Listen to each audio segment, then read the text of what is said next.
Thank you everyone for joining us this morning. I'm EJ Payne from the Hillsboro Downtown Partnership. We are going to be doing a presentation this morning called How to Maximize Your Capacity During COVID. We'd like to thank Carla Antonini with the City of Hillsboro and the Economic Development Department for helping arrange this programming and pulling everyone together and taking opportunities and running with them. Carla, did you already give us a wave? Say hi. Yeah. So our guest speakers this morning are Jesse Walt, who's an architect at YGH architect firm, and Astrid Ensign, who also works for YGH as an interior designer. And they've been working with 3 downtown Hillsboro businesses to create, to help them through redesigning for COVID and how to accommodate their customers and how to invite their customers in during COVID and make the most of it. So we really appreciate their work, their volunteer work to make that happen. And then they've put together what they learned from those 3 into this presentation today so that we can all learn and benefit from it and see how we can apply it in our businesses throughout downtown and beyond, because I know other people are watching this beyond downtown Hillsboro. So thank you. So go ahead, Jesse, I'll send it over to you. Thanks. As EJ mentioned, my name's Jesse Walt with YGH Architecture in downtown Portland. I've been doing this for 17 years now, about 8 of which was in restaurant design. So I've got a fair bit of experience in those sorts of layouts. We approached Carla looking for a way we could help out local businesses, and this was what we came up with, and hopefully this is helpful to everyone. I do want to say before we do this does not take the place of any recommendations by the CDC or the state of Oregon. This is our interpretation of those guidelines. I'm going to turn it over to Astrid to talk about the first couple of businesses. Hello, this is Astrid. I will walk you through a couple of the first 2 restaurant spaces. The first one is Amelia's on the corner of Main and 4th Avenue. Just a little kind of overview, site plan, a couple of site photos here just to get you a sense of the space. They're actually a pretty ideally located on a corner lot, so they have a lot of potential exterior space to utilize.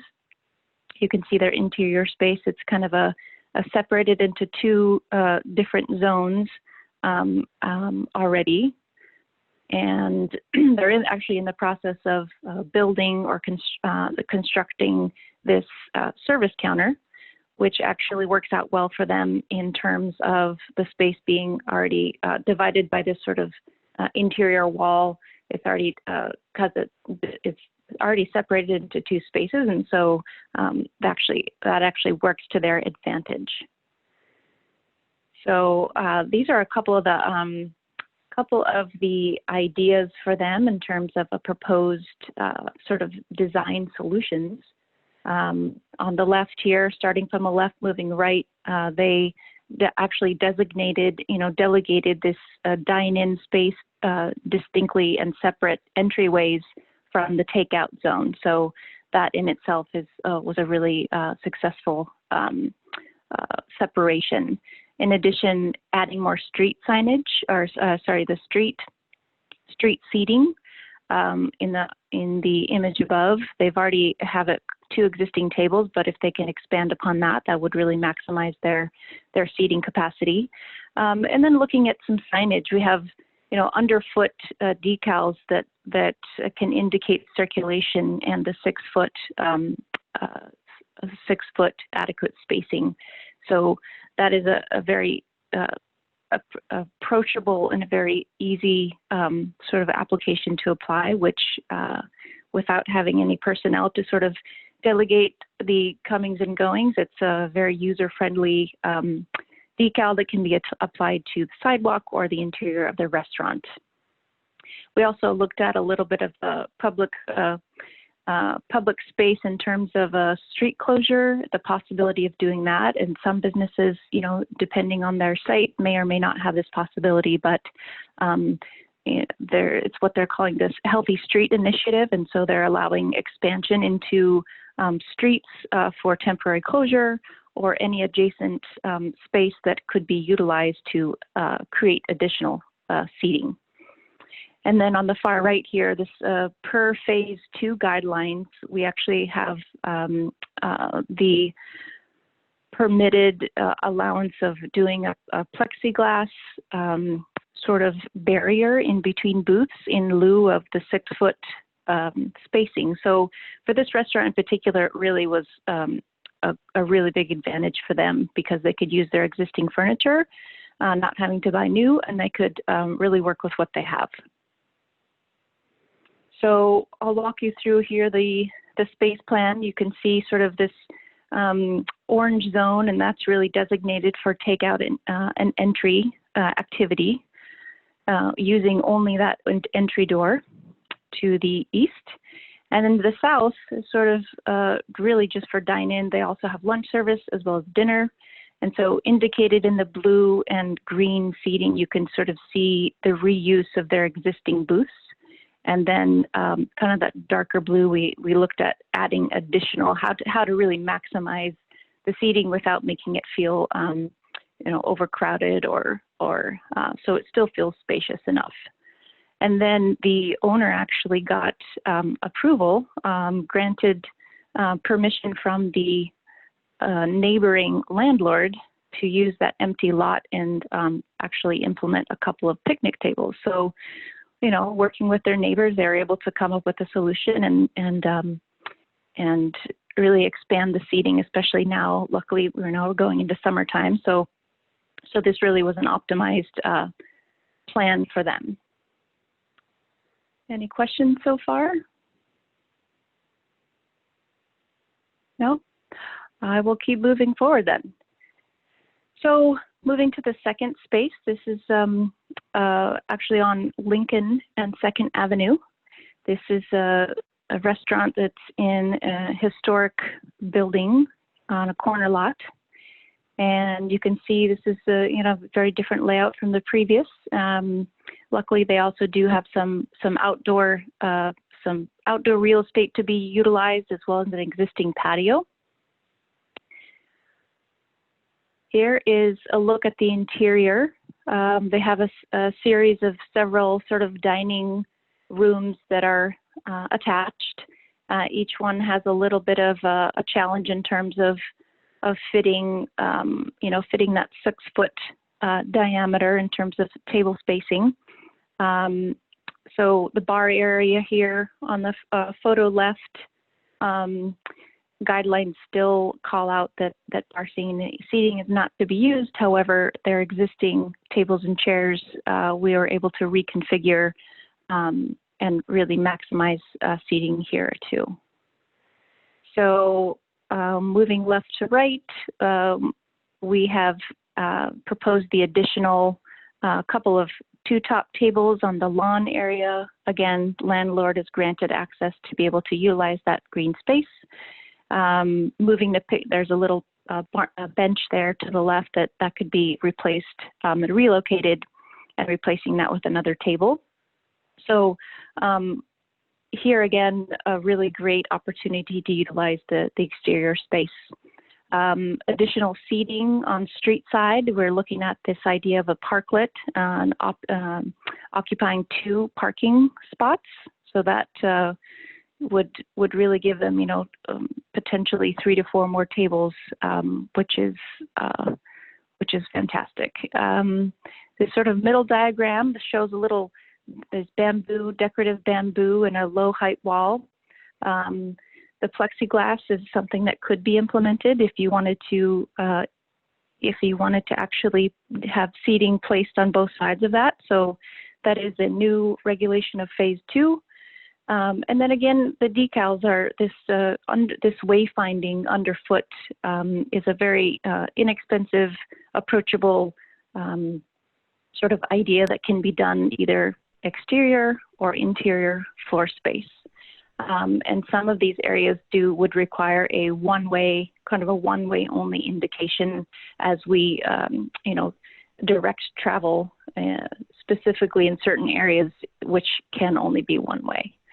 And then the restroom, depending on facilities, the restroom, if it's designated as an all user, this is something that would be it'd be easier for the staff and personnel to manage as well as public use. So I will kind of give you a little tour of the exterior into interior space. And so we have yellow, which is indicated as sort of a waiting zone. Black arrows indicating that one-way travel in terms of, through the patio and out on the sidewalk. The interior space, you can see that orange dedicated zone, which is a takeout. They are open, they are operating, have been operating for this takeout dinner for some time.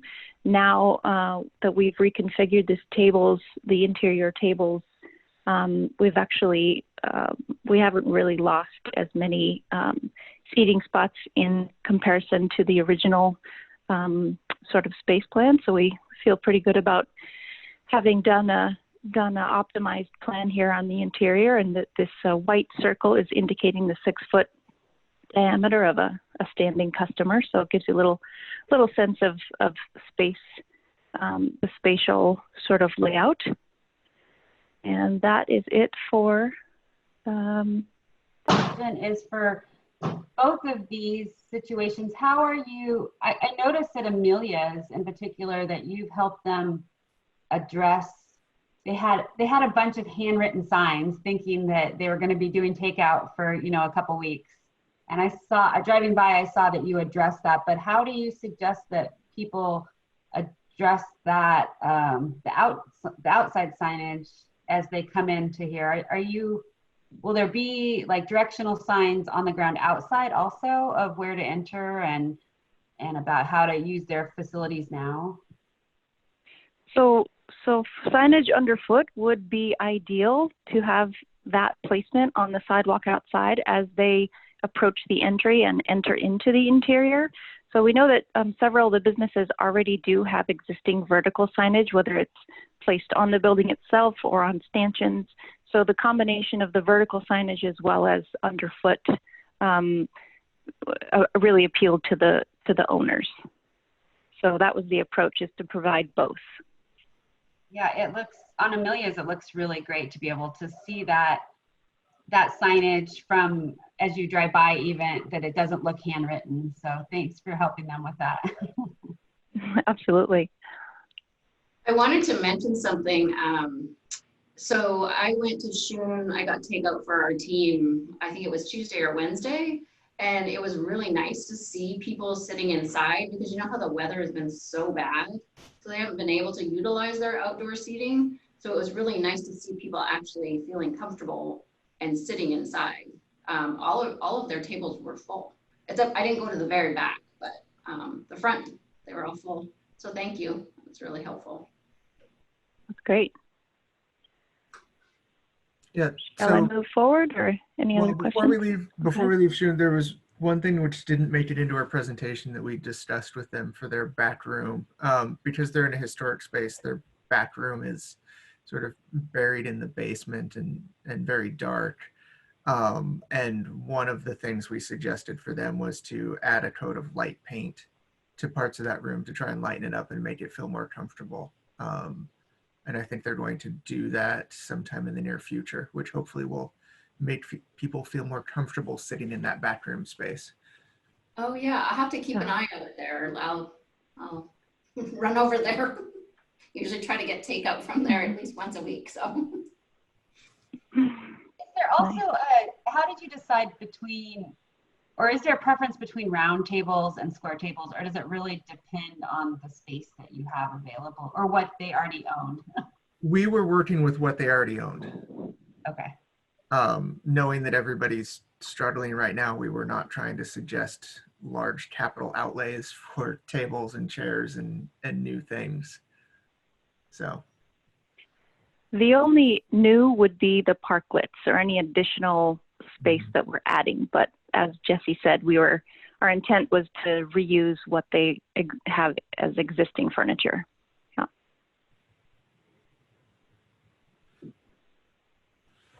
okay, let's go ahead and move on to Piccolo Mondo. So Piccolo Mondo, toy store downtown, they have a lot of inventory, a lot of, well, they're a toy store. They have a lot of touchable surfaces and things. And so really the task for this one is different. It's about figuring out how to move people through the space in sort of this choreographed effort.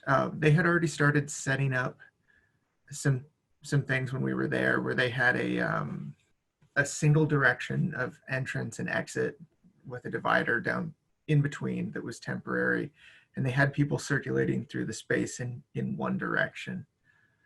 You want to go to the next slide, Astrid?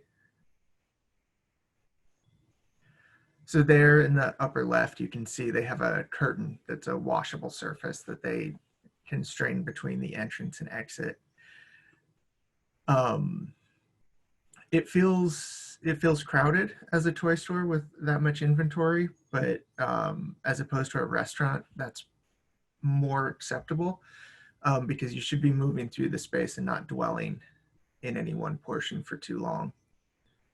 Go ahead and go to the next slide.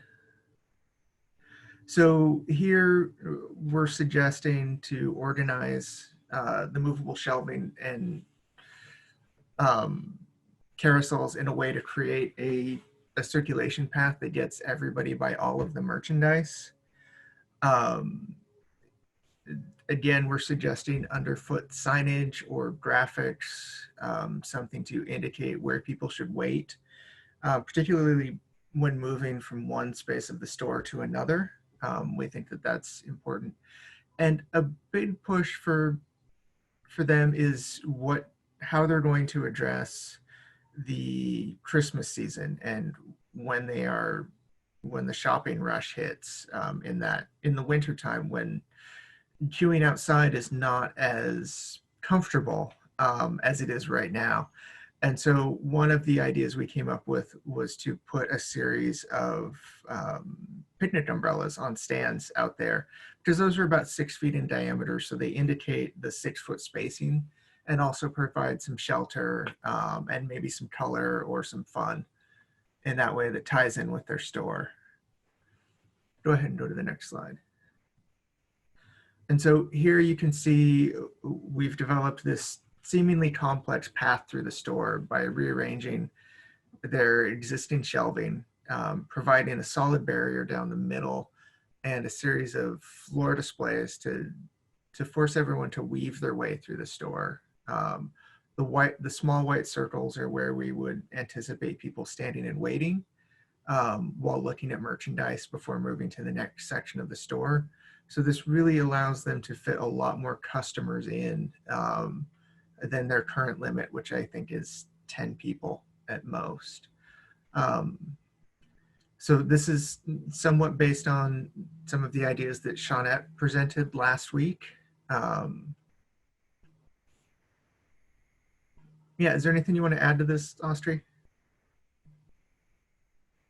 I think you covered it well. I think that there's, of course, depending on sort of the merchandising and how, some pieces are mobile and some are not. So it kind of depends on what's existing and how to work with the existing furniture. But yeah, I think this wayfinding is, diagrammatic of how one could effectively move through with a really nice flow. So.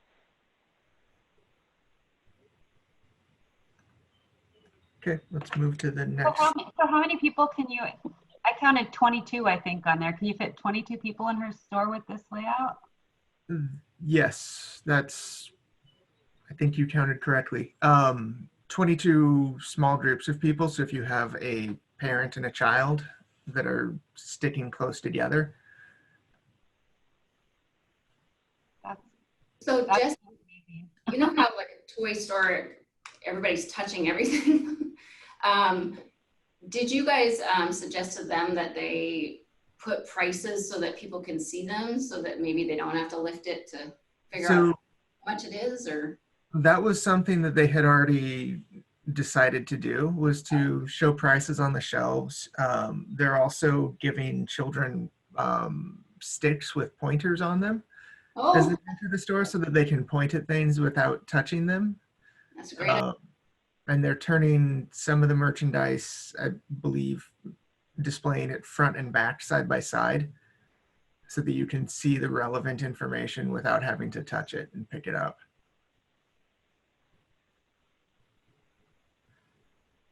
So they had really already done a lot of things when we first started talking to them. They had put up plexiglass at the registers and provided a barrier there. They had put the curtain down the center by the front door, and really started to think about how they could put some good practices in place.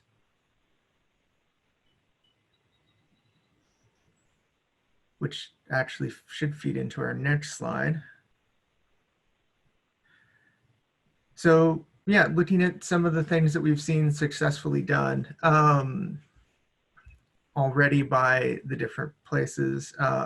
Amelia's had already set up separate entry points for takeout only. The Postmates, Caviar, Uber Eats drivers have their own entrance for takeout, as opposed to dine-in customers, which enter through another door.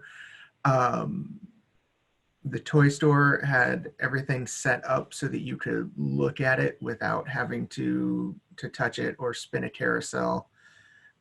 They also had carousels down the middle of the store dividing the space, so that you were forced to walk all the way to the back before coming back to the front, rather than shortcutting. And they had that curtain set up again at the front. Shun was already spacing their seating 6 feet apart, possibly even a little over conservatively based on when we had visited. They also had some signage underfoot. It was tape, but it was still the right start. And then they had closed all of their bar seating, as they should have. So that was great. That brings us to the end. Are there any questions?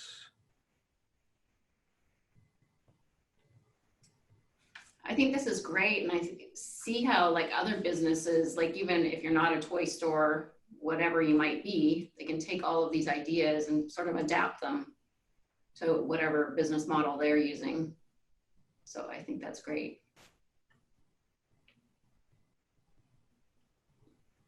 Because businesses were already doing some of these things, what were the biggest messages that you would send to the other businesses, restaurants, and it was restaurants in one place and retailers in another? Like, what were the big takeaway messages that you learned from doing this, or that you even learned from the businesses from what they'd already done? The big takeaway is to think about how your customer is going to be comfortable in the space, whether that's the restaurant. And it's not just meeting the guidelines, but it's also the perception of meeting the guidelines and keeping people well spaced. Like for Shun, it's painting that back room so that it doesn't, even if those tables were well over 6 feet apart, it still felt like a claustrophobic space because it was so dark, which is pre-COVID was a great intimate dining space, but now feels cramped. And so you've got to think about those kinds of changes. I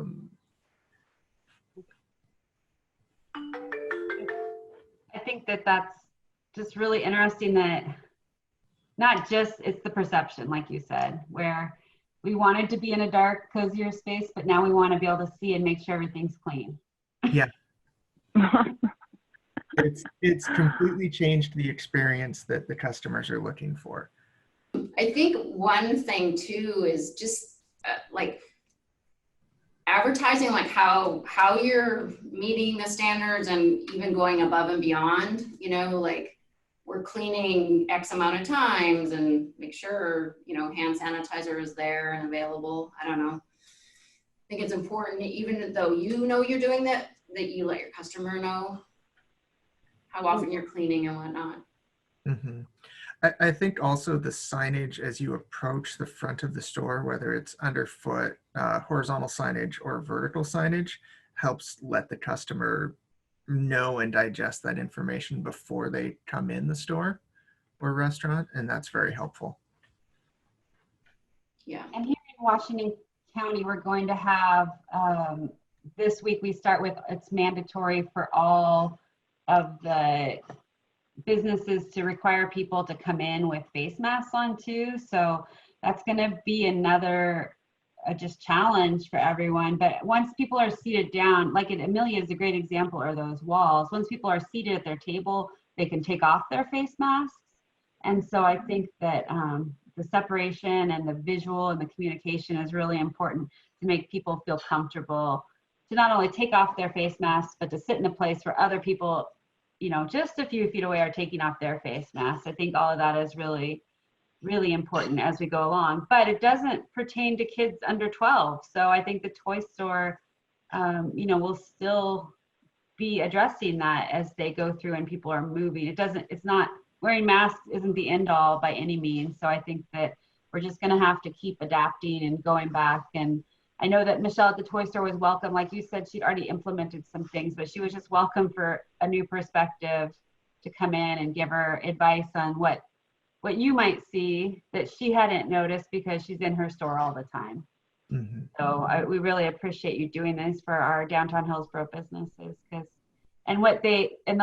and then sharing it like this, because every little tip that we can pick up and apply to another business will just be that much more great for our district and to encourage shoppers to come back for summer shopping, with Christmas in July coming up pretty soon, and then coming back in the fall and the winter for our Christmas shopping.